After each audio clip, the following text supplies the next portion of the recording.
ദൈവാത്മാവ് നമ്മോട് സംസാരിക്കട്ടെ. ഈ പകൽക്കാലം കർത്താവിൻ്റെ ദാസൻ നമ്മെ വർഷിപ്പിൽ ആരാധനകൾക്ക് നേതൃത്വം കൊടുത്തുള്ള താൻ ഉപവാസത്താലാണ് തന്നെ ഓർത്ത് പ്രാർത്ഥിക്കുക എന്ന് ഞാൻ ദൈവനാമത്തിൽ ഒരിക്കൽ കൂടെ ഓർമ്മപ്പെടുത്തുകയാണ്. 1 ശമൂവേലിൻ്റെ പുസ്തകം 10-ാം അധ്യായം. ഇസ്രായേലിൻ്റെ ചരിത്രം പരമായി ചിന്തിച്ചു കഴിഞ്ഞാൽ വ്യത്യസ്തമായി നിൽക്കുന്ന ഒരു അധ്യായമാണ്. എന്ന് പറഞ്ഞു കഴിഞ്ഞാൽ പുതിയൊരു യുഗത്തിൻ്റെ, പുതിയൊരു കാലഘട്ടത്തിൻ്റെ രൂപീകരണവുമായി ബന്ധപ്പെട്ടൊക്കെ ചരിത്ര പശ്ചാത്തലം നിറഞ്ഞു നിൽക്കുന്ന ഒരു സന്ദർഭം നിറഞ്ഞു നിൽക്കുന്നതാണ് 1 ശമൂവേൽ 10-ാം അധ്യായം. നമുക്കെല്ലാവർക്കും അറിയാം പ്രിയരെ, 1 ശമൂവേലിൻ്റെ പുസ്തകത്തിനകത്ത് വ്യത്യസ്തമായ ഒട്ടനവധി ചരിത്ര ഭാഗങ്ങൾ ബൈബിളിനകത്ത് ഉണ്ട്. എങ്കിലും അതിനകത്ത് വ്യത്യസ്തമായി നിൽക്കുന്ന ഒരു ചരിത്ര ഭാഗത്തിനകത്ത് ദൈവാത്മാവിൻ്റെ ഇടപെടലാണ് നാം വായിച്ചത്. എന്ന് പറഞ്ഞു കഴിഞ്ഞാൽ ഒരു വ്യക്തിയുടെ മേൽ ദൈവിക അഭിഷേകം വന്നു കഴിഞ്ഞാൽ ഒരു മനുഷ്യൻ്റെ ജീവിതത്തെ എത്രമാത്രം മാറ്റാൻ കഴിയും, ആ മനുഷ്യനെ കൊണ്ട് ഒരു രാജ്യത്തിനകത്ത് എത്രമാത്രം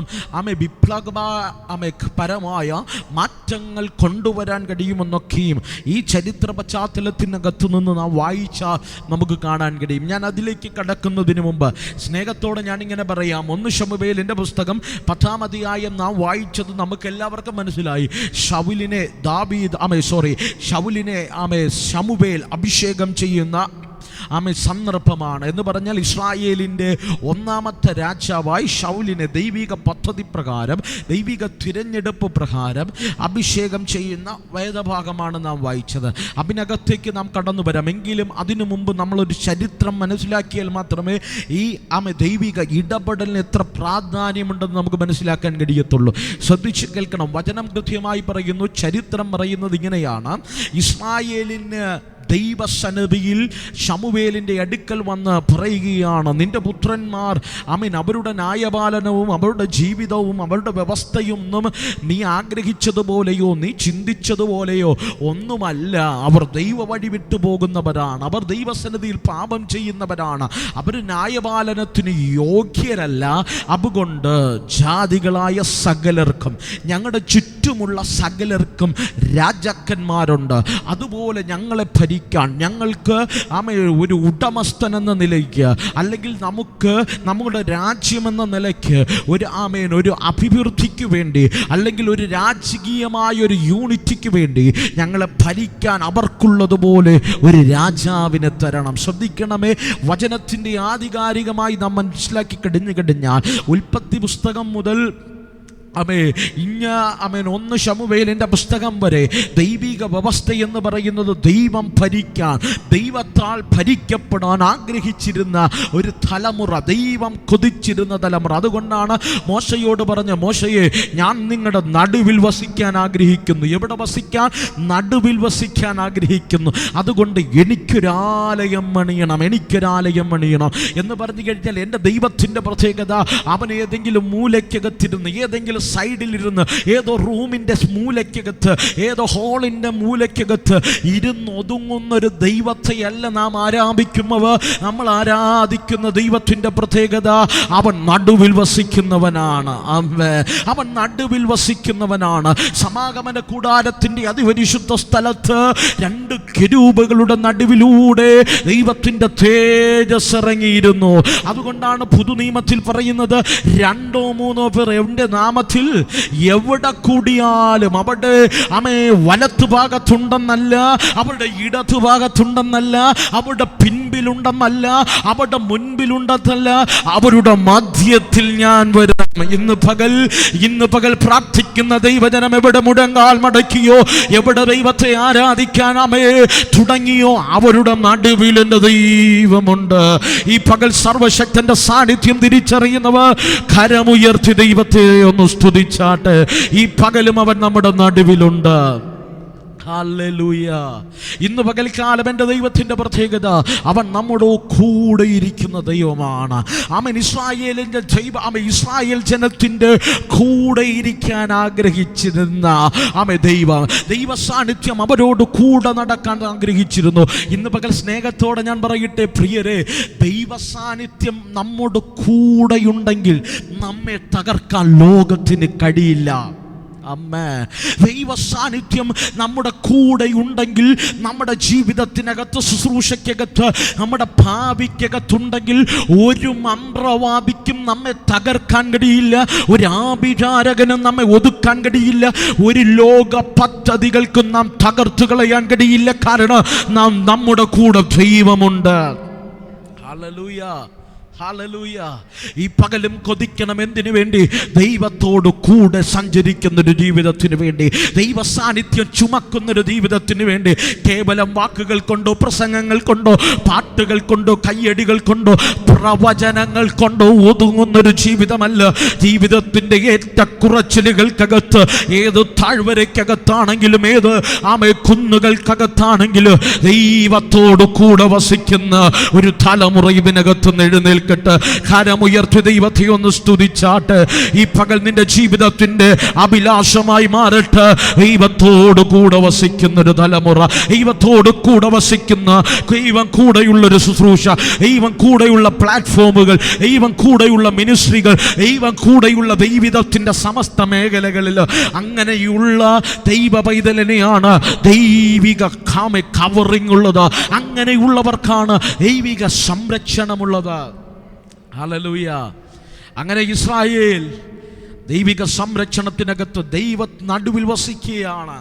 ദൈവത്തിൻ്റെ മഹത്വം അവിടെ കൂടെയുണ്ട്.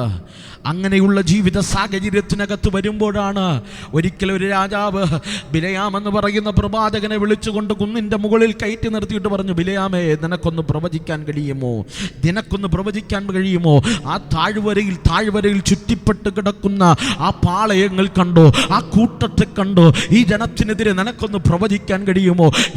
ബിലയാമ് വെള്ളി നാണയങ്ങൾ കണ്ടപ്പോൾ, സ്വർണ്ണ നാണയങ്ങൾ കണ്ടപ്പോൾ, നമ്മുടെ മലയാള ഭാഷയിൽ പറഞ്ഞ കണ്ണ് മഞ്ഞളിച്ചിട്ട് ഇന്നലെ വരെ ഇസ്രായേലിന്റെ അനുഗ്രഹം പ്രവചിച്ചവർ ഇസ്രായേലിനെ ശപിക്കാ മലമുകൾ കയറി നിന്ന് ബിലയാ ഇസ്രായേലിനെ ശപിക്കുന്നത്. ഇസ്രായേലിന്റെ അവൻ ശാപത്തിന്റെ വാക്കുകൾ അവന്റെ നാവിലൂടെ പുറത്തു വരുമ്പോ അവൻ പറയുന്നത് അനുഗ്രഹമായി മാറുകയാണ്.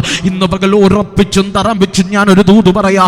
മനുഷ്യൻ നിന്നെ എത്ര ശപിച്ചാല്, ലോകം നിന്നെ എത്ര മാറ്റി നിർത്തിയാൽ, ദൈവം നിന്നെ അനുഗ്രഹിച്ചിട്ടുണ്ടെങ്കിൽ, ദൈവം നിന്നെ വിളിച്ചിട്ടുണ്ടെങ്കിൽ, ദൈവം നിന്നെ വേർതിരിച്ചിട്ടുണ്ടെങ്കിൽ, ദൈവം നിന്നെ കണ്ടിട്ടുണ്ടെങ്കിൽ, മനുഷ്യന്റെ വാക്കുകൾക്ക് വില കൊടുക്കരുത്.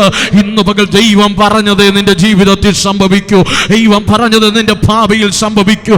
ദൈവം പറഞ്ഞത് നിന്റെ ശുശ്രൂഷയിൽ സംഭവിക്കൂ. കരമടിച്ചെന്റെ ദൈവത്തിന് ആരാധന കൊടുക്കണം. ഈ പകൽ മാനുഷികമായ എല്ലാ ശാപങ്ങളും പൊളിയിട്ട്, മാനുഷികമായ എല്ലാ വാക്കുകളും പൊളിയിട്ട്, ദൈവിക പദ്ധതി മാത്രം, ദൈവത്തിന്റെ ഹിതം മാത്രം ഈ പകൽ ഈ ഹാളിനകത്ത് ദൈവത്തെ സ്തുതിക്കുന്നവരുടെ മേൽ വെളിപ്പെട്ട് വരട്ടെ. ഈ പകൽ അങ്ങനെ ദൈവം നിയോഗം തരികയാണ്. ചില മാനുഷിക വാക്കുകൾ ഈ പകൽ ദൈവം ക്യാൻസൽ ചെയ്യുന്നു. ദൈവം പറഞ്ഞത് ചിലരുടെ ജീവിതത്തിനകത്ത് ഈ പകൽ വെളിപ്പെട്ട് വരികയാണ്. ആരോ ആത്മാവിൽ ഇന്ന് പകൽ കുതിച്ച് എഴുന്നേൽക്കുകയാണ്. ആരാ പറഞ്ഞത് നീ തീർന്നു എന്ന്? ആരാ പറഞ്ഞത് നീ അവസാനിച്ചു എന്ന്? ആരാ പറഞ്ഞത് നീ ഒറ്റപ്പെട്ടു എന്ന്?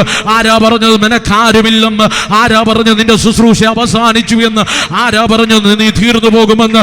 ആരാ പറഞ്ഞത് നിന്റെ സഭ ഒതുങ്ങുമെന്ന്? ഇന്ന് പകൽ ആത്മമറവിൽ പറ, എന്റെ ദൈവം എന്നെ അനുഗ്രഹിച്ച ഒരു മാനുഷിക മാവുകൾക്ക് എന്നെ ബന്ധിക്കാൻ കഴിയില്ല. ഒരു പൈശാചിക മണ്ഡലങ്ങൾക്ക് എന്നെ ശപിക്കാൻ കഴിയില്ല. എന്റെ ദൈവം എന്നെ അനുഗ്രഹിച്ച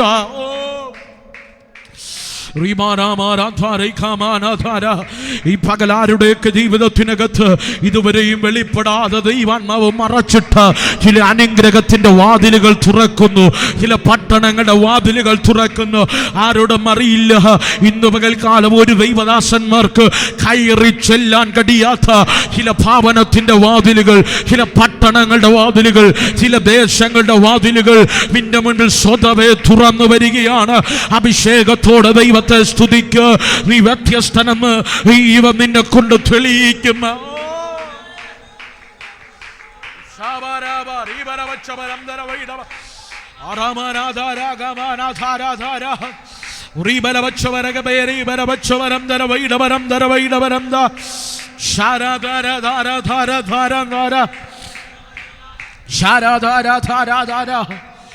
സ്വരാരകൾ ഖബാരബലഘടക. ബിലയാം പറയുകയാണ്, അല്ലയോ രാജാവേ, ഇത് തനിച്ചു പാർക്കുന്ന ജനം, ഇത് തനിച്ചു പാർക്കുന്ന ജനം. ഓ, ലോകത്തിന്റെ കണ്ണിന്റെ മുൻപിൽ അവർ രാജാക്കന്മാരില്ലാത്തവരാണ്, അവർക്ക് സൈന്യബലമില്ലാത്തവരാണ്, അവരുടെ കയ്യിൽ പണമില്ല. പക്ഷെ ഇന്ന് പകൽക്കാലം കേട്ടോ, നീ തനിച്ചു പാർത്താൽ നിന്റെ സമ്പത്ത് എന്ന് പറയാ, നിന്റെ ഓഹരി എന്ന് പറയാ, നിന്റെ രാജാവ് എന്ന് പറയാ ഈ ലോകത്തിലൊരു വ്യക്തിയല്ല. നിന്റെ രാജാവ് രാജാതി രാജാവാനായ കർത്താതി കർത്താവായ സാന്മാർത്ഥം അമർത്ഥതയുള്ളവൻ എന്ന് പറഞ്ഞ നമ്മുടെ യേശുവാണ്. ഹല്ലേലൂയ. ബിലയാം പറയുകയാണ്, ഇവർ തനിച്ചു പാർക്കുന്നവരാണ്, ഇവർക്ക് സൈന്യബലമില്ല, ഇവർക്ക് രാജാവില്ല, ഇവരുടെ കണ്ണിന്റെ മുൻപിൽ നന്മകൾ കുറവായിരിക്കാം, പക്ഷെ എങ്കിലും ഇവർ അനുഗ്രഹിക്കപ്പെട്ടവരാണ്. ഓ, എങ്കിലും ഇവർ അനുഗ്രഹിക്കപ്പെട്ടവരാണ്. നിന്റെ സ്ഥിതി ശൂന്യമായിരിക്കാം, നിന്റെ കരം ശൂന്യമായിരിക്കാം, നീ ഒറ്റപ്പെടലിന്റെ അങ്ങേ തലം അനുഭവിക്കുന്ന വ്യക്തിയായിരിക്കാം. ഒരു നല്ല വാക്ക് പറയാ, ഒന്ന് ഉയർത്തിപ്പിടിക്കുക, ഒന്ന് ലിഫ്റ്റ് ചെയ്യുക, ഒന്ന് ചേർത്ത് പിടിക്കുക. ഒരുപക്ഷെ ഒരു മനുഷ്യനും നിന്റെ കൂടെ കാണില്ല, പക്ഷെ എങ്കിലും ദൈവം പറയുക, ഞാൻ നിന്നെ അനുഗ്രഹിച്ചിട്ടുണ്ട്, ഞാൻ നിന്നെ അനുഗ്രഹിച്ചിട്ടുണ്ട്. ഞാൻ അനുഗ്രഹിച്ച അനുഗ്രഹത്തെ ഒരു വ്യക്തിക്കും ശാപം കൊണ്ട് ഉടച്ചു കളയാൻ കഴിയില്ല. ഒരു മന്ത്രവാദിക്ക് അവന്റെ കെട്ടുകൾ കൊണ്ട് തീർത്തു കളയാൻ കഴിയില്ല. കാരണം ഞാൻ അനുഗ്രഹിച്ച അത് അനുഗ്രഹം തന്നെയാണ്, ഞാൻ ശപിച്ച അത് ശാപമത്രേ. എന്റെ ദൈവം എന്ന് പറഞ്ഞ അത് അത്ര തന്നെയാണ്. വിശ്വസിക്കുന്നവരുണ്ടെങ്കിൽ കരമുയർത്തി എന്റെ അപ്പന് ഈ പകലൊന്ന് ദൈവത്തെ സ്തുതിച്ചാണ്. ഹല്ലേലൂയ. ഈ പകൽ മനുഷ്യന്റെ വാക്കുകൾ വഴിമാറുന്നു, ദൈവം പറഞ്ഞത് ജീവിതത്തിൽ നടക്കുന്നു. ആ പദം ഒന്ന് പറയാമോ? മനുഷ്യൻ പറഞ്ഞത് വഴിമാറുന്നു, മനുഷ്യൻ പറഞ്ഞത് വഴിമാറുന്നു, ദൈവം പറഞ്ഞത് സംഭവിക്കുന്നു, ദൈവം പറഞ്ഞത് സംഭവിക്കുന്നു. ഹല്ലേലൂയ. ബിലയാമേ പ്രവചിക്കാൻ ആഗ്രഹത്തോടെ പോവുക. കാരണം വെള്ളിക്കാശ് വെള്ളിക്കൊണ്ടുള്ള വെള്ളിക്കാശും പൊന്നാണയങ്ങളൊക്കെ കണ്ട് ബിലയാമിൻ്റെ കണ്ണ് മഞ്ഞളിച്ചിരിക്കുക. അവൻ ഓട്ടിക്കുന്ന കുതിര ചലിക്കുന്നില്ല. ഹലോ, അവൻ ഓട്ടിക്കുന്ന കഴുത ചലിക്കുന്നില്ല. ബിലയാമിനോട് കഴുത തിരിഞ്ഞു നിന്നിട്ട് ചോദിക്കുക, ബിലയാമേ നീ എന്നാ ചെയ്യുന്നേ? നിനക്കെതിരെ ദൈവത്തിൻ്റെ ദൂതൻ മുമ്പിൽ നിൽക്കുക. Hello, hallelujah. ഈ പകൽ ഞാനൊരു ദൂത് പറയാം. ചിലതിന് കഴുതയ്ക്ക് മനസ്സിലായാൽ പോലും നിന്റെ കൂടെ ദൈവം ഉണ്ടെന്ന് ചിലതിന് മനസ്സിലായില്ല. ആമേൻ. കഴുതയ്ക്ക് മനസ്സിലായാൽ പോലും നിന്നെ ദൈവമാണ് തിരഞ്ഞെടുത്തതെന്ന്, നിന്നെ ദൈവമാണ് വിളിച്ചതെന്ന്, നിന്നെ വേർതിരിച്ചത് ദൈവമാണെന്ന് ചില മനുഷ്യർക്ക് മനസ്സിലാകില്ല. എൻ്റെ ഭാഷയിൽ പറഞ്ഞ ചില കഴുതകളെ കാണാൻ കഴുതകളാ ചില മനുഷ്യർ. ഹല്ലേലൂയ. ഇന്ന് പകൽ നമുക്കൊരുറപ്പുണ്ട്, ഏതു കഴുതകൾ നമുക്കെതിരെ നിന്നാലും ദൈവം പറഞ്ഞതേ നടക്കൂ, ദൈവം പറഞ്ഞതേ നടക്കൂ. ദൈവം അനുഗ്രഹിച്ചതിനൊത്തവണ്ണമേ ജീവിതത്തിൽ സംഭവിക്കൂ. ഹല്ലേലൂയ. അത്രയും തനിച്ചു പാർത്ത് ദൈവ സാന്നിധ്യം ചുമന്നൊരു തലമുറ. വചനം പറയുന്നു, വേദപുസ്തകത്തിനകത്ത് ഒത്തിരി ഒന്ന് രണ്ട് ഇരുണ്ട കാലഘട്ടങ്ങളെയൊക്കെ പറ്റി പറയുന്നുണ്ട്. പക്ഷേ പഴയ നിയമത്തിനകത്ത് വേദപഠിതാക്കൾ പറയുന്ന ഒരു ഇരുണ്ട കാലഘട്ടം എന്ന് പറയുന്നത് ഇസ്രായേലിനകത്ത് ന്യായാധിപന്മാർ ന്യായപാലനം ചെയ്തിരുന്ന കാലഘട്ടം എന്ന് പറഞ്ഞു കഴിഞ്ഞാൽ ശമൂവേലാണ് അവസാനത്തെ ന്യായാധിപൻ, അല്ലെങ്കിൽ ന്യായപാലനം ചെയ്തത് ശമൂവേലാണ്. ശമൂവേലിൻ്റെ കാലഘട്ടം കൊണ്ട് അത് തീരുകയാണ്. എന്ന് പറഞ്ഞാൽ ഇസ്രായേലിൻ്റെ ചരിത്രം പരിശോധിച്ചു കഴിഞ്ഞാൽ മിസ്രൈമിൻ്റെ അടിമ വീടിൽ നിന്ന് പുറത്തു വന്നു. ദൈവം അനേക അത്ഭുതങ്ങളും അതിശയങ്ങളും വീര്യപ്രവർത്തികളുമൊക്കെ ചെയ്തു ശക്തമായ ഒരു നേതൃനിരയിൽ മുന്നോട്ട് പോകുമ്പോൾ കാണുന്ന കാഴ്ച ഇങ്ങനെയാണ്, നീണ്ടുപോകുന്നു. പുരോഹിതന്മാരും ദൈവ ദൈവദാസന്മാരും അഭിഷിക്തന്മാരും ഒക്കെയും ന്യായപാലനം നടത്തി വരുമ്പോൾ ഇസ്രായേലിനെ ന്യായപാലനം നടത്താൻ ന്യായാധിപന്മാരെ ദൈവം എഴുന്നേൽപ്പിക്കുകയാണ്. വ്യക്തമായി ചരിത്രം പഠിച്ചു കഴിഞ്ഞ ഈ ന്യായാധിപന്മാരെല്ലാം ഒന്നല്ലെങ്കിൽ വേറൊരു രീതിയിൽ പല സ്ഥലങ്ങളിൽ ദൈവവുമായുള്ള ബന്ധം നഷ്ടപ്പെട്ടവരാണ്. നമുക്കറിയാം ശിംശോന്റെ കാര്യം, ഒട്ടനവധി അങ്ങനെയുള്ള ചരിത്ര പശ്ചാത്തലങ്ങൾ നിറഞ്ഞു നിൽക്കുന്ന ന്യായാധിപന്മാരുണ്ട്. ആണുങ്ങൾ മാത്രമല്ല, പെൺ സഹോദരിമാർ ന്യായപാലനം നടത്തിയിട്ടുണ്ട്, ദെബോര ഉൾപ്പെടെ. അങ്ങനെയുള്ള ചരിത്ര പശ്ചാത്തലങ്ങൾ ഇസ്രായേലിന്റെ ചരിത്രവുമായുള്ള ബന്ധത്തിൽ ആഴമായി കിടക്കുന്ന ഒന്നാണ്. ശ്രദ്ധിച്ചു കേൾക്കണം. ന്യായാധിപന്മാർ ഭരിച്ചിരുന്ന കാലഘട്ടം ഇസ്രായേലിന്റെ ഇരുണ്ട കാലഘട്ടം എന്നൊക്കെ വേദപണ്ഡിതാക്കൾ അഭിപ്രായപ്പെടുന്നുണ്ട്. എന്ന് പറഞ്ഞു കഴിഞ്ഞാൽ ഇത്രയേ ഉള്ളൂ, ദൈവ സാന്നിധ്യം പലപ്പോഴായി വെളിപ്പെടുന്നുണ്ടെങ്കിൽ ദൈവിക പദ്ധതിയൊന്നും ഈ ഭൂമിയിൽ സംഭവിക്കുന്നില്ല. മനുഷ്യൻ മത്സരികളായി മാറുകയാണ്. ദൈവശബ്ദത്തിന് വാക്കുകൂടാമെ വില കൊടുക്കാതെ, ദൈവിക കൃപയ്ക്ക് വില കൊടുക്കാതെ ഒരു തലമുറ എഴുന്നേറ്റ് വരികയാണ്. ഒരു തലമുറ എഴുന്നേറ്റ് വരികയാണ്. പ്രിയരെ, ഇന്നത്തെ കാലവും അതിൽ നിന്ന് വ്യത്യസ്തമൊന്നുമല്ല. എത്ര കേട്ടിട്ടും, എത്ര ആരാധിച്ചിട്ടും, എത്ര പ്രസംഗിച്ചിട്ടും, എത്ര സ്തുതിച്ചിട്ടും, എത്ര വചനം കേട്ടിട്ടും, എത്ര ആരാധിച്ചിട്ടും ഈ വഴി കേട്ട് ഈ വഴി കളഞ്ഞ് ജീവിക്കുന്നൊരു തലമുറയാണ് ഈ കാലഘട്ടത്തിന്റെ പ്രത്യേകത. അതുപോലെയാണ് ന്യായാധിപന്മാരുടെ കാലഘട്ടം, ഇരുണ്ട കാലഘട്ടം, ദൈവിക മഹത്വം ചുമക്കാൻ ഒരുത്തനുമില്ലാത്ത കാലഘട്ടം. അതിനകത്താണ് ഹന്നയുടെ ഉദരത്തെ ദൈവം അടച്ചത്. ഹന്നയുടെ ഗർഭത്തെ തുറക്കാനുള്ള കാരണം എത്രയുള്ളൂ, ന്യായപാലകന്മാർ പാപം ചെയ്ത് ദൈവ വഴി വിട്ടു പോകുമ്പോൾ ദൈവത്തിന്റെ സന്നിധിയിൽ നേരോടെ ന്യായപാലനം ചെയ്യുക. എനിക്കൊരുവനെ വേണം. ഹല്ലേലൂയ. അവരിങ്ങനെ പോയി, ഇവരിങ്ങനെ പോയി, അവരങ്ങനെ പോകുന്നു, ഇവരിങ്ങനെ പോകുന്നു, അതൊന്നും നിന്റെ വിഷയമല്ല. ദൈവവും നീയുമായുള്ള ബന്ധത്തിൽ നീ വിശ്വസ്തനാണോ എന്നതാണ് വിഷയം. ആമേൻ. ഹല്ലേലൂയ. അവരിങ്ങനെയല്ലേ ന്യായപാലനം ചെയ്തത്, ഇവരിങ്ങനെയല്ലേ പോകുന്നത്, അവരുടെ സഭ ഇങ്ങനെയല്ലേ, അവരുടെ സഭ ഇങ്ങനെയല്ലേ, അതൊന്നും അല്ല പ്രിയരേ വിഷയം. ദൈവം തന്ന പ്രമാണത്തിനനുസരിച്ച് നീ വ്യവസ്ഥയിൽ നിൽക്കുന്നുണ്ടോ, അതാണ് വിഷയം. Hallelujah, hallelujah. ന്യായപാലനം ചെയ്തു സകലരും ഈ ലോകത്തുനിന്ന് മാറ്റപ്പെടുമ്പോൾ അതിൻ്റെ നടുവിലാണ് ശമൂവേൽ എന്ന് പറയുന്ന ഭക്തനായ മനുഷ്യൻ എഴുന്നേറ്റ് വരുന്നത്. ആ ഭക്തന്റെ പ്രത്യേകത ഒന്ന് ശ്രദ്ധിക്കണേ. ആ ഭക്തന്റെ പ്രത്യേകത, അവൻ്റെ പ്രത്യേകതകളിൽ ഒന്ന് അവൻ്റെ അമ്മ പറഞ്ഞു കൊടുത്തത്, നീ ആലയത്തിൻ്റെ വിളക്കണയുന്നതിന് മുമ്പ് നീ ഉറങ്ങിക്കോണം, നീ ഉറങ്ങിക്കോണം. എൻ്റെ പ്രസംഗ ഭാഷയിൽ ഞാൻ ആദ്യത്തെ ചർച്ചിൽ പ്രസംഗിച്ചപ്പോഴും പറഞ്ഞു തൊട്ടുവിട്ടെന്ന് തോന്നുന്നു. ശമൂവേൽ കിടന്നത് തിരുനിവാസവും അതിപരിശുദ്ധ സ്ഥലവും തമ്മിൽ അതിപരിശുദ്ധ സ്ഥലവും പരിശുദ്ധ സ്ഥലവും തമ്മിൽ വേർതിരിക്കുന്ന തിരശീലയുടെ അടുക്കലാണ്. എന്ന് പറഞ്ഞാൽ ദൈവമഹത്വത്തിൻ്റെ അടുക്കലാണ്. അതുവരെ പോകാനേ ശമൂവേലിന് പ്രവേശനമുള്ളൂ.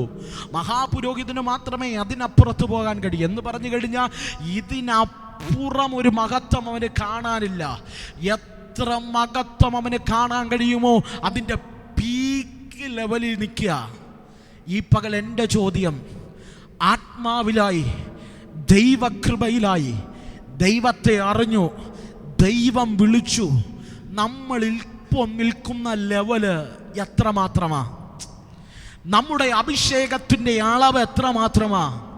നമ്മൾ അനുഭവിക്കുന്ന ദൈവ സാന്നിധ്യത്തിൻ്റെ അളവ് എത്രമാത്രമാ? പ്രിയരെ, ഞാൻ ഉൾപ്പെടെ എൻ്റെ ഹൃദയത്തിനകത്ത് ദൈവാത്മാവ് ഈ വചനം ഇടപെട്ടുകൊണ്ട് നിന്നുകൊണ്ട് തന്നെ ഞാൻ ചോദിക്കട്ടെ, ദൈവമാക്കി വച്ചതിനനുസരിച്ച് ഒരു വളർച്ച നമുക്കുണ്ടായിട്ടുണ്ടോ?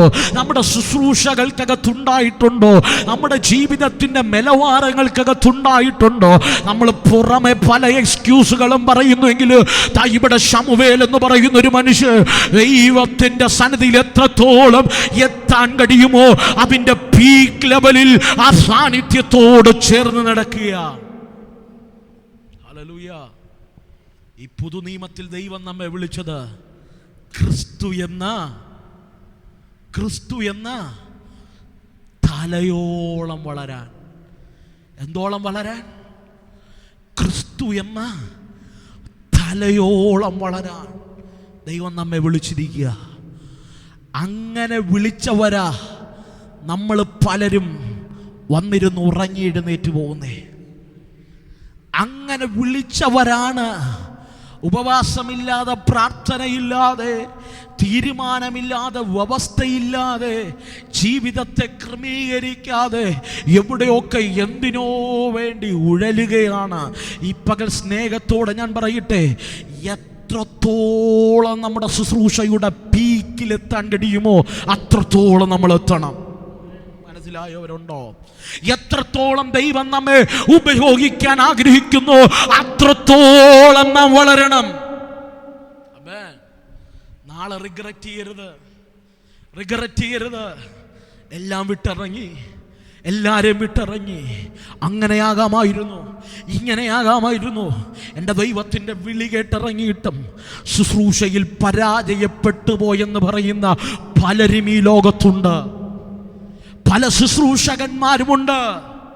വേദികൾ മാറി മാറി മാറി മാറി മാറി മാറി ഓടി ഓടി ഓടി ഓടി നടന്ന് ശുശ്രൂഷ ചെയ്തവർ പലരും ഇന്ന് ശുശ്രൂഷയിൽ കാണാൻ കഴിയാതെ ഒരു ലോകത്താണ് നാം ആയിരിക്കുന്നത്. ഇവിടെയാണ് നമുക്ക് ശമൂവേൽ മാതൃകയായി നിൽക്കുന്നത്. അവനെത്താൻ കഴിയുന്നതിൻ്റെ പരമാവധി, അതിനപ്പുറം അവനെത്താൻ കഴിയില്ല.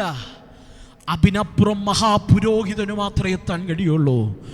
അവനെത്താൻ കഴിയുന്നതിൻ്റെ പരമാവധി അവനെത്തി. ഈ പകൽ ഞാൻ ആത്മാവിൽ പറയാം, മരിച്ചു വീഴുന്നതിന് മുമ്പ്, അകത്തോട്ടെടുത്ത ശ്വാസം തിരിച്ചു വരാതെ നിലയ്ക്കും അതിനു മുമ്പ് ദൈവസന്നിധിയിൽ പറയണം, ഞാൻ ചെയ്യാൻ കഴിയുന്ന അങ്ങോളം ചെയ്തു. എന്നെക്കുറിച്ച് അങ്ങാക്കി വച്ചതിൻ്റെ പരമാവധി എക്സ്ട്രീം ഞാൻ ചെയ്തു. അതുകൊണ്ടാണ് പൗലോസ് പറഞ്ഞ്, ഞാൻ നല്ല പോർ പൊരുതി, എൻ്റെ ഓട്ടം ഞാൻ തികച്ചു. I finished my race. എൻ്റെ ഓട്ടം ഞാൻ തികച്ചു. ഇവിടെ ശമൂവേൽ പറയുകയാണ്, എനിക്കെത്താൻ കഴിയുന്നതിൻ്റെ അങ്ങ് പരമാവധി തിരശീലയോളം ഞാൻ ചേർന്ന് കിടന്നു.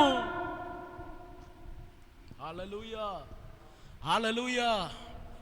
കർത്താവ് വിളിക്കുമ്പോൾ നമ്മളെല്ലാവരും പോണം. കർത്താവ് വിളിക്കുമ്പോൾ നമ്മളെല്ലാവരും പോണം.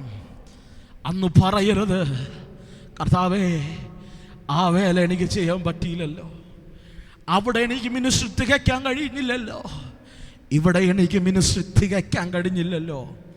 ഇന്ന് പകൽ മിനിസ്ട്രി തികയ്ക്കണമെന്ന് ആഗ്രഹമുള്ളവരുണ്ടെങ്കിൽ കരമുയർത്തി ദൈവത്തെ ഒന്ന് സ്തുതിക്കുക. ആമേൻ. അങ്ങനെയുള്ളവർക്ക് എൻ്റെ ഹൃദയത്തിനകത്ത് ഞാൻ ഈ വചനം വായിക്കുമ്പോൾ ദൈവാത്മാവ് തന്ന ഒരു ചിന്ത മാത്രം ഞാൻ നിങ്ങളോട് സ്നേഹത്തോടെ കൈമാറാം. ശമൂവേലിൻ്റെ ശുശ്രൂഷയുടെ ഏറ്റവും വലിയ വിജയം, ശമൂവേലിൻ്റെ ശുശ്രൂഷയുടെ ഏറ്റവും വലിയ വിജയം, നിങ്ങൾ എന്തും എന്നോട് ചോദിച്ചാൽ, ശമൂവേൽ എവിടെയൊക്കെ പ്രവചിക്കാൻ പോയാലും, എവിടെയൊക്കെ അഭിഷേകം ചെയ്യാൻ പോയാലും, ശമൂവേലിൻ്റെ പ്രത്യേകത, ശമൂവേൽ തിരിച്ചു വരും. ശമൂവേൽ പാർത്തിരുന്ന നാടിൻ്റെ പേര് രാമ എന്ന് പറഞ്ഞു കഴിഞ്ഞാൽ വേദപുസ്തകം ശമൂവേലിൻ്റെ പുസ്തകം, ആമേൻ, 1 ശമൂവേലിൻ്റെ പുസ്തകം, ആമേൻ, നിങ്ങൾ വീട്ടിൽ പോയി വായിക്കണം, ആഴമായി വായിക്കണം. ശമൂവേലിൻ്റെ പുസ്തകത്തിനകത്ത് കൃത്യമായി പറയുന്നുണ്ട്, ശമൂവേലിൻ്റെ ദേശം, ശമൂവേലിൻ്റെ ഭവനം രാമയിലായിരുന്നു. ശമൂവേൽ അവിടെ പോയിട്ട് രാമയിൽ വന്നു പാർത്തു. ഇതെല്ലാം വചനത്തിനകത്തുള്ള പദങ്ങളാണ്. രാമയിലായിരുന്നു ശമൂവേലിൻ്റെ ഭവനം. പക്ഷേ ശമൂവേലിൻ്റെ ഭവനത്തിൻ്റെ പ്രത്യേകത, ശമൂവേൽ രാമയിൽ പാർക്കുമ്പോഴും അവൻ്റെ ഭവനത്തോട് ചേർന്ന് അവനൊരു യാഗപീഠമുണ്ടായിരുന്നു. എത്ര പേർക്ക് മനസ്സിലായി? രാമയിൽ അവൻ വരാനുള്ള കാരണം, രാമയിലെ ഭവനത്തോട് ചേർന്ന് അവനൊരു യാഗപീഠമുണ്ടായിരുന്നു.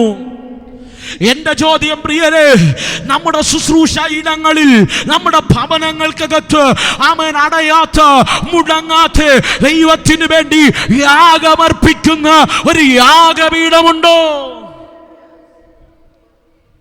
പുതിയ നിയമത്തിൽ ആരാധന എന്ന് പറഞ്ഞാൽ വീട്ടിനോട് ചേർന്ന് ആലയമുള്ളവൻ. ആമേൻ, ഹല്ലേലൂയ. നമ്മളിപ്പോഴാ parsonage system. ഇപ്പൊ പാർഷനേജാ, പണ്ട് ഫെയ്ത്ത് ഹോമാ. ഹലോ, വീട്ടിന്റെ പുറകിലൊരു ചെറിയ, ഹലോ, ആലയത്തിന്റെ പുറകിലൊരു ചെറിയ 2 മുറി. ഹലോ, ആമേ. ഇത് ശമൂവേലിന്റെ കാലത്തിലേ ഉണ്ടായിരുന്നു. രാമയിലെ ശമൂവേലിന്റെ വീട്ടിനോട് ചേർന്ന് അവന് യാഗപീഠമുണ്ടായിരുന്നു. എന്ന് പറഞ്ഞാൽ ദൈവത്തിന് യാഗം കഴിക്കാൻ, ദൈവത്തിനെ ആരാധിക്കാൻ, ദൈവത്തെ പാടാൻ, ദൈവത്തെ പ്രാർത്ഥിക്കാൻ അവന് വേറെ യാഗപീഠം പണിയേണ്ട ആവശ്യമില്ല. അവൻ ദൈവത്തിന് വേണ്ടി ഓൾറെഡി യാഗപീഠം പണിത് ദൈവത്തെ യാഗമർപ്പിച്ച് ആരാധിക്കുന്നവനായിരുന്നു. ഈ പകൽ ആത്മമറവിൽ ഞാൻ പറയട്ടെ, നിന്റെ ശുശ്രൂഷ വിജയിക്കണമെങ്കിൽ, നീ അങ്ങേ തലം വരെ ദൈവം ആഗ്രഹിച്ച എക്സ്ട്രീം വരെ നിന്റെ ശുശ്രൂഷ ഉയർത്തപ്പെടണമെങ്കിൽ, നിന്റെ ആലയത്തോട് ചേർന്ന്, നിന്റെ ഭവനത്തോട് ചേർന്ന് നിനക്ക് മാത്രമാ ദൈവ സാന്നിധ്യം വഹിക്കുന്ന ഒരു പ്രാർത്ഥനാ മുറി ഉണ്ടാകണം. മുഴങ്കാലിൽ കരയുന്ന, ദൈവത്തിന് വേണ്ടി യാഗമർപ്പിക്കുന്ന, നീ ഒരു യാഗമായി മാറുന്ന, റോമാലേഖനത്തിന്റെ ഭാഷയിൽ പറഞ്ഞ നിന്നെ തന്നെ യാഗമാക്കുന്ന ഒരു ആൾട്ടാർ നിന്റെ ഭവനത്തിനകത്തുണ്ടാകണം.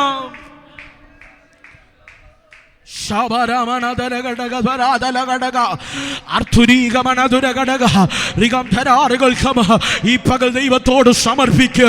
നിന്റെ ഭവനം ചെറുതായിരിക്കുക എങ്കിലും ദൈവ സാന്നിധ്യത്തെ, ദൈവസന്നിധിയിൽ ഇരുന്ന് കരയോ. ഒരു പ്ലേസ് മാറ്റിയിട്. ദൈവഹിതത്തിനകത്ത് മുഴങ്കാലിരുന്ന് അവൻ അതിരാവിലെയും അവൻ സന്ധ്യയ്ക്ക് ദൈവസന്നിധി നിലവിളിക്കുക. ചില യാഗങ്ങൾ അർപ്പിക്കുക. നീയും ദൈവമായുള്ള ബന്ധം വർദ്ധിപ്പിക്കുന്ന ചില ഇടങ്ങൾ ഉണ്ടാകട്ടെ.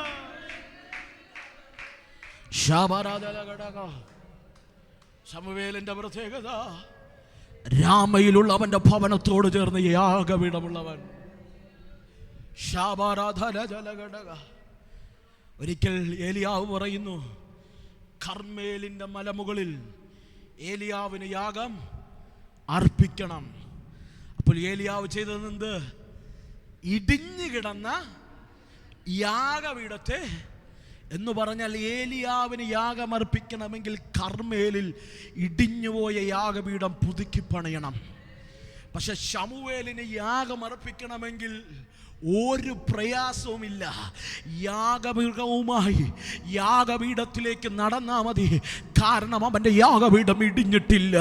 ഈ പകൽ ആത്മനിറവിൽ ഞാൻ ചോദിക്കുക, 2025 ഈ മാർച്ച് അവസാനത്തെ ഞായറാഴ്ച ആത്മനിറവിൽ ഞാൻ ചോദിക്കുക, നിന്റെ യാഗപീഠം ഇടിഞ്ഞതാണോ?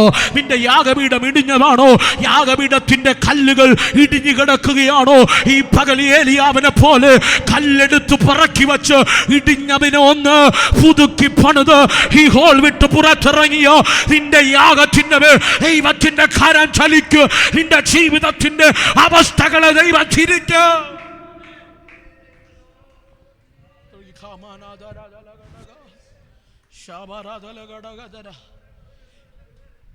ഏറ്റവും വലിയ പ്രതികൂലം കണ്ടോ? രാമയിൽ യാഗപീഠമുള്ളവൻ, ദൈവമഹത്വമിറങ്ങുന്ന, യാഗമർപ്പിക്കുന്ന യാഗപീഠമുള്ളവൻ, അവൻ്റെ തലമുറകൾ ദൈവകൃപയിൽ നിന്നില്ല. നിങ്ങൾ എന്നെ കേൾക്കുന്നുണ്ടോ? എന്ന് പറഞ്ഞാൽ ഒരാരാധന പോലും മുടക്കാത്ത, ഭവനത്തോട് ചേർന്ന് യാഗപീഠമുള്ള ശമൂവേലിന്റെ തലമുറകൾ ദൈവസന്നിധിയിൽ ഉറച്ചു നിന്നില്ല. ദേശക്കാർ വന്ന് പറയുക, ശമൂവേലേ, നീ നല്ലവനാ. നീ ദാൻ മുതൽ ബേർശേബ വരെ ദൈവത്തിന് വിശ്വസ്തനാ.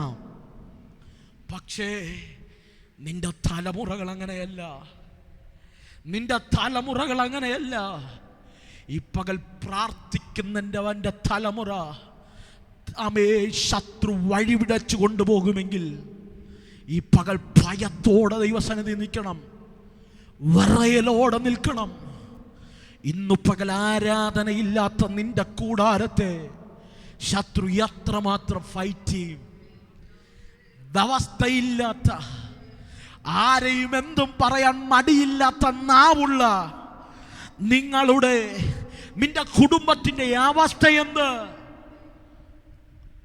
ഈ പകൽ ഭയത്തോടൊന്ന് മടങ്ങി വരാമോ? വിറയലോടൊന്ന് മടങ്ങി വരാമോ? കാരണം എന്തെന്നറിയാമോ? ദൈവം ചിലരെ വിളിക്കുക.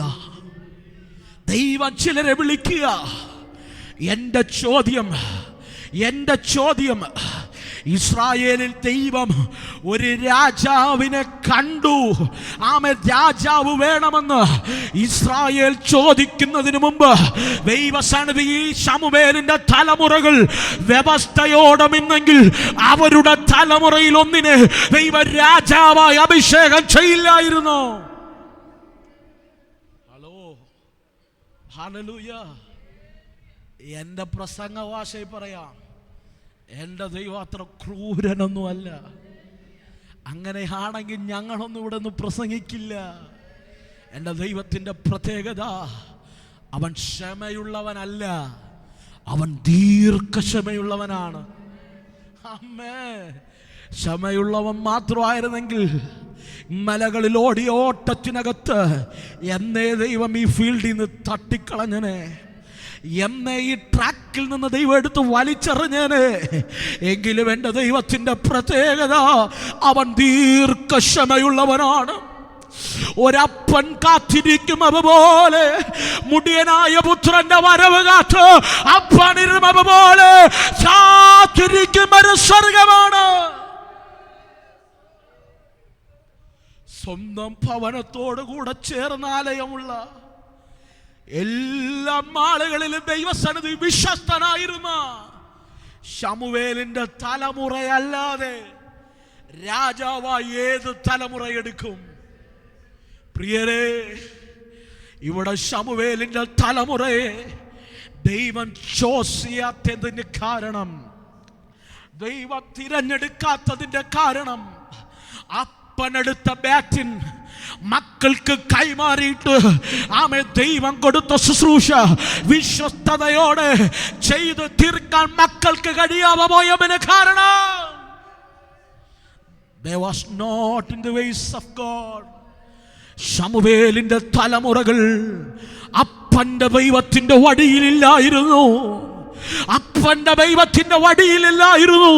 ഇവിടെ ഇരിക്കുമ്പോൾ നമ്മൾ ഓർക്കണം, നമ്മുടെ പിതാക്കന്മാർ നടന്നുപോയ പാതകൾ, നമ്മുടെ പിതാക്കന്മാർ ചുമ്മാ പുസ്തകം.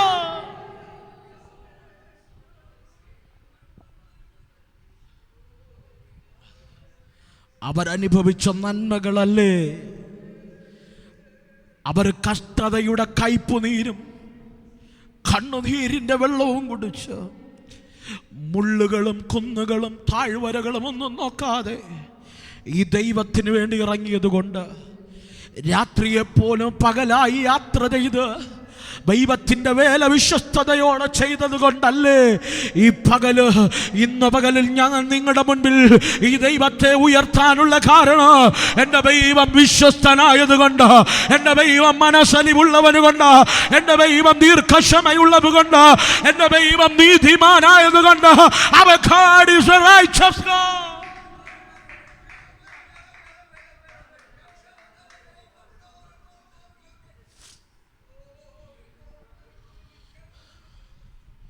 പ്രിയരെ, ഞാൻ കഴിഞ്ഞ ദിവസമൊക്കെ ഇടയ്ക്കൊക്കെ ഞാൻ ചിന്തിക്കാറുണ്ട്, ഇന്നലകളിൽ നടന്നു വന്ന വഴികൾ, ഇന്നലകളിൽ അനുഭവിച്ച വേദനകൾ, അവിടെ നിന്നൊക്കെയും ദൈവം ലിഫ്റ്റ് ചെയ്ത് ഇതുവരെയും ഇതുവരെയും ദൈവം കൊണ്ടു നിർത്തി. എന്തുകൊണ്ട്? പിതാക്കന്മാർ ദൈവസന്നിധിയിൽ വിശ്വസ്തരായിരുന്നു. ശമൂവേൽ ദൈവസന്നിധിയിൽ വിശ്വസ്തനായിരുന്നു. പക്ഷെ വചനം പറയുന്നു, അവൻ്റെ തലമുറകൾ ദൈവസന്നിധിയിലില്ലായിരുന്നു. ദേശക്കാർ രാശികൾ വന്ന് പറയുകയാണ്, ശമൂവേലേ, നീ ഞങ്ങൾക്ക് വിശ്വസ്തനാ, നിന്നെപ്പറ്റി കുറവ് പറയാൻ ഞങ്ങൾക്കൊന്നുമില്ല. പക്ഷെ നിന്റെ തലമുറകൾ ദൈവ വഴിയിലല്ല. നിന്റെ തലമുറകൾ ദൈവ വഴിയിലല്ല. സ്നേഹത്തോടെ ഞാൻ പറയട്ടെ, ഏറ്റവും വലിയ ശുശ്രൂഷ എന്ന് പറയുന്നത് നീ അറിഞ്ഞ സത്യമെടുക്കാൻ നിന്റെ കുടുംബം കൂടെയുള്ളതാണ്. നിന്റെ കുടുംബം കൂടെയുള്ളതാണ്. Hallelujah, hallelujah. അപ്പനെടുത്ത പുസ്തകം എടുക്കാൻ, അമ്മ പ്രാർത്ഥിച്ച പ്രാർത്ഥന പ്രാർത്ഥിക്കാൻ, നിന്റെ കൂടാരത്തിനകത്ത് നിന്റെ മക്കൾ നിന്റെ കൂടെയുള്ളതാണ് ഏറ്റവും വലിയ അനുഗ്രഹം എന്ന് പറയുന്നത്. ഹല്ലേലൂയ. ഞാനൊരു ആത്മനിറവിലൊരു ദൂത് കൈമാറാം. എത്ര ശക്തനാണേലും ദൈവ വഴി വിട്ടുപോയാൽ ദൈവം എടുത്തു കളയും. എത്ര വലിയവനാണേലും, എത്ര പ്രസംഗിക്കുന്നവനാണേലും, എത്ര കൃപാവരം ഓപ്പറേറ്റ് ചെയ്യുന്നവനാണേലും, ദൈവസന്നിധിയിൽ അവിശ്വസ്തത വന്നാൽ എൻ്റെ ദൈവം തട്ടിക്കളയും, തട്ടിക്കളയും, തട്ടിക്കളയും. ശമൂവേലിന്റെ കുടുംബത്തിന്റെ ചരിത്രം അവിടെ കൊണ്ട് തീരുകയാ. What happened? കഴിഞ്ഞ 2 മാസങ്ങൾക്ക് മുമ്പ് ഒരു പിതാവ് പ്രാർത്ഥിക്കാൻ വന്നു. മോള് കൂടെയുണ്ട്. മോള് പറയുക, എൻ്റെ അപ്പൻ എനിക്ക് വേണ്ടി ഒന്നും ചെയ്യില്ല. അപ്പം കേട്ടോണ്ടിരിക്കുക. കേട്ട് കുറച്ച് കഴിഞ്ഞപ്പോൾ അപ്പൻ്റെ കണ്ണ് നിറഞ്ഞു. അപ്പൻ എൻ്റെ വലത് കൈ പിടിച്ചിട്ട് പറഞ്ഞു, പാസ്റ്ററേ, ഇവളെ ഞാനൊരു കോഴ്സ് കംപ്ലീറ്റ് ചെയ്യാൻ കൊണ്ടുവിട്ടിട്ട് 10 വർഷം കഴിഞ്ഞു. ഇത് 11ാമത്തെ വർഷമാണ്. ഏകദേശം 50 ലക്ഷത്തിലധികം രൂപ ഇവൾക്ക് വേണ്ടി മാത്രം ഈ വർഷങ്ങൾ മുടക്കി. ഇന്നും അവൾക്കൊന്നും ചെയ്തിട്ടില്ല. ഞങ്ങൾ പാർത്ത ഭവനം ഞങ്ങളിൽ നിന്ന് നഷ്ടപ്പെട്ടു. ഞങ്ങൾക്കുണ്ടായിരുന്ന ബിസിനസ്സുകളെല്ലാം തകർന്നു. ഇന്ന് ഞങ്ങൾ പെരുവഴിയിലാണ്. എന്നിട്ട് ഇവള് പറയുക, ഇവക്ക് ഞാനൊന്നും ചെയ്തില്ലെന്ന്. ഈ പകൽക്കാലം ശമൂവേലിന്റെ മക്കൾക്ക് പറയാൻ കഴിയോ, അപ്പൻ എനിക്ക് വേണ്ടി പ്രാർത്ഥിക്കാത്തത് കൊണ്ടാ ഞങ്ങൾ ഇങ്ങനെ ആയതെന്ന്. അമ്മ ഞങ്ങൾക്ക് വേണ്ടി കരയാത്തത് കൊണ്ടാ ഞങ്ങൾ ഇങ്ങനെ ആയതെന്ന്. ഇല്ലല്ലോ. അമ്മ ഭവനത്തിനകത്ത് ആരാധനയുള്ളവൻ. ഹല്ലേലൂയ. എന്താണെന്നറിയില്ല, പരിശുദ്ധാത്മാവ് അങ്ങനെ കൊണ്ടുപോവുക. ആരാധനയുള്ളവൻ, അവൻ്റെ തലമുറകൾ വഴിവിടച്ചു പോയി. ഞാൻ സ്നേഹത്തോടെ ഞാൻ പറയാം, ഒരു സബിൻ പോയാൽ സബിനേക്കാൾ ശക്തന്മാരായ 1000 എണ്ണത്തെ ഈ തിരുവനന്തപുരത്തിൻ്റെ ഹൃദയഭാഗത്ത് ആലയവുമായി നിർത്താൻ എൻ്റെ ദൈവത്തിന് കഴിയും. എൻ്റെ ദൈവത്തിന് കഴിയും. എൻ്റെ ദൈവത്തിന് കഴിയും. ഇന്ന് പകൽക്കാലം നിൽക്കുന്നു എന്ന് തോന്നുന്നവൻ വീഴാതിരിപ്പാ ഈ പകലും സൂക്ഷിച്ചു കൊള്ളട്ടെ. അവന്റെ കൃപാസനത്തോളം നമുക്ക് അടുത്തു ചെല്ല, ആ യാഗപീഠത്തിലേക്കൊന്ന് കയറി പിടിക്കുക. ഹല്ലേലൂയ. അവിടെയാണ് ഇരുണ്ട കാലഘട്ടം. ദൈവത്തെ ആരാധിച്ചവൻ്റെ തലമുറ പോലും വഴിവിടച്ചു പോകുക. അവിടെയാണ് നാം വായിച്ച കുറിവാക്യത്തിൻ്റെ പ്രാധാന്യം. ഇസ്രായേൽ ഒരു രാജാവിനെ തിരക്കുകയാ, ചോദിക്കുക, നിന്റെ മക്കൾ ഇങ്ങനെയാണ്, ഇവർ നിന്റെ കാലം ശേഷം ഞങ്ങളെ ന്യായപാലനം ചെയ്താൽ ഞങ്ങളുടെ കുടുംബം തകരും, ഞങ്ങളുടെ തലമുറകൾ വഴിവിടച്ചു പോകും, അവർ ജാതീയമായത് തിരഞ്ഞെടുക്കും. അതുകൊണ്ട് ഞങ്ങൾക്കൊരു രാജാവിനെ വേണം, ഞങ്ങൾക്കൊരു രാജാവിനെ വേണം. വചനം കൃത്യമായി പറയുന്നു, വചനം കൃത്യമായി പറയുകയാണ്. ശമൂവേലിൻ്റെ തലമുറകൾ വഴിവിടച്ചു പോയപ്പോൾ ശമൂവേലിനെ രാജാവിനെ ചോദിക്കുമ്പോൾ ദൈവം ആ പട്ടണത്തിനകത്തുനിന്ന് ഒരുവനെ കണ്ടെത്തുക. ഈ പകൽ അവിടെ നിന്നൊരു ദൂത് ഞാൻ പറയാം. ശക്തന്മാരനേകരുണ്ടായിരുന്നു. പണവും പദവിയും പാരമ്പര്യവും ഒക്കെ പറയാനുള്ള പലരും ഉണ്ടായിരുന്നു. അവരെയൊക്കെ മാറ്റി നിർത്തിയിട്ട ദൈവം ഈ പട്ടണത്തിൽ ദൈവം നമ്മെ തിരഞ്ഞെടുത്തത്. അവിടെയൊക്കെ മാറ്റി നിർത്തിയിട്ട ഈ പകൽക്കാലം എന്തുമല്ലാത്ത നമ്മെ തിരഞ്ഞെടുത്തത്. അയോഗ്യതകൾ മാത്രമുള്ള നമ്മെ ദൈവം തിരഞ്ഞെടുത്ത് യോഗ്യതയുള്ളവരാക്കി മാറ്റിയ അതിന്റെ പേരാണ് കൃപ. അതിന്റെ പേരാണ് കൃപ. പ്രസംഗിക്കാൻ കഴിവില്ലാത്ത, പാടാൻ കഴിവില്ലാത്ത, വിദ്യാഭ്യാസമില്ലാത്ത, സൗന്ദര്യമില്ലാത്ത, എടുത്തു പറയാൻ കുടുംബശ്രേഷ്ഠതയോ കുലമഹിമയില്ലാത്ത നമ്മെ തിരഞ്ഞെടുക്കാൻ ഉണ്ടായ കാരണം അതിന്റെ പേരത്ര കൃപ.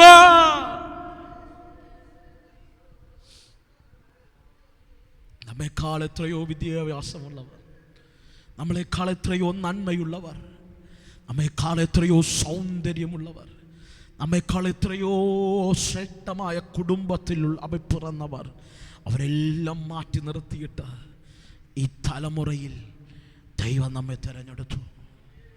ദൈവം തിരഞ്ഞെടുത്തു. എന്തിനു വേണ്ടി തിരഞ്ഞെടുത്തു? അതിൻ്റെ സെക്കൻഡ് ഹാഫ് ഞാനിങ്ങനെ വായിക്കുക.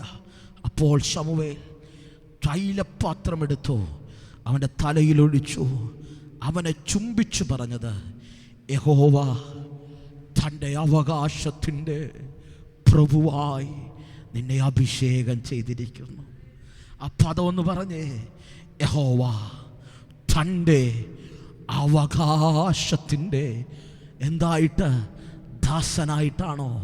അല്ല, പ്രഭുവായിട്ട് നമ്മെ അഭിഷേകം ചെയ്തിരിക്കുന്നു. നമ്മുടെ അഭിഷേകത്തിൻ്റെ വില നമ്മൾ മനസ്സിലാക്കണം. നമ്മുടെ അഭിഷേകത്തിൻ്റെ വില ഏതെങ്കിലും രാജാവിൻ്റെ അവകാശിയായിട്ടല്ല, ഏതെങ്കിലും കുടുംബത്തിൻ്റെ അവകാശിയായിട്ടല്ല, ഏതോ 4 സെന്റിൻ്റെ അവകാശിയായിട്ടല്ല, സാക്ഷാൽ യഹോവയായ ദൈവത്തിൻ്റെ അവകാശിയാ, അവൻ്റെ ഇൻഹെറിറ്റൻസിൻ്റെ അവകാശിയാ നമ്മെ തിരഞ്ഞെടുത്തിരിക്കുകയാണ് എന്ന് പറഞ്ഞാൽ, നീ ഒരു വാക്ക് പറഞ്ഞാൽ ഈ ഭൂമിയിലുള്ള സകലതും നിന്റെ മുമ്പിൽ മുട്ടുകുത്തും. നീ ഒരു വാക്ക് പറഞ്ഞാൽ നിന്റെ വാക്കിന് സകലതും എസ് വയ്ക്കും. കാരണം നിന്റെ മേൽ വെളിപ്പെട്ട അഭിഷേകത്തിൻ്റെ പ്രത്യേകത ദൈവത്തിൻ്റെ അവകാശിയാണ്, ക്രിസ്തുവിൻ്റെ കൂട്ടവകാശിയാണ്. പൗലൂസിൻ്റെ ഭാഷയിൽ ക്രിസ്തുവിൻ്റെ കൂട്ടവകാശിയായി ദൈവം നമ്മെ അഭിഷേകം ചെയ്തിരിക്കുകയാണ്. ഈ പകൽക്കാല ദൈവം നമുക്ക് നൽകിയ, നമ്മെ അഭിഷേകം ചെയ്ത അഭിഷേകത്തിൻ്റെ വിലമ മറന്നു പോകരുത്. Hallelujah, hallelujah, hallelujah. We are the ruler over his inheritance. അവൻ്റെ അവകാശത്തിൻ്റെ പ്രഭുവായി. ഈ പകൽക്കാലം നമ്മുടെ അഭിഷേകം ചെറുതല്ല, ഒരു വ്യക്തിയുടെ മുമ്പിൽ തീരുന്നതല്ല, ഒരു കുടുംബത്തിൻ്റെ മുമ്പിൽ തീരുന്നതല്ല, ഒരു ദേശത്തിൻ്റെ മുമ്പിൽ തീരുന്നതല്ല. കഴിഞ്ഞ ദിവസം ആരതൊന്നും പറയുന്നില്ല, ലൈവാണല്ലോ. ഒരു മാതാവ് വാവിട്ട് നിലവിളിച്ച് 1-2 പേരെൻ്റെ കൂടെ ഉണ്ടായിരുന്നു. അവർ പറഞ്ഞു, പാസ്റ്റേ, ഇന്നേക്ക് ഇത്ര വർഷം മുമ്പ് പാസ്റ്റർ പറഞ്ഞതാ ഇന്നെൻ്റെ കുടുംബത്തിനകത്ത് സംഭവിച്ചുകൊണ്ടിരിക്കുന്ന തകർച്ചകളെല്ലാം. ഹലോ, അതിനു മുമ്പ് അവർ ചലിച്ച ചലനങ്ങളൊക്കെ ഒന്ന് ഓർത്താൽ, ആരാധനയ്ക്കും ദൈവസഭയ്ക്കുമെതിരെ ചലിച്ച ചലനങ്ങളൊക്കെ ഒന്ന് ഓർത്താൽ പലപ്പോഴും ചിന്തിച്ചിട്ടുണ്ട്, കർത്താവേ, ഈ കുത്തുവാക്ക് കേൾക്കാനാണോ നീ ഞങ്ങളെ അഭിഷേകം ചെയ്തത്?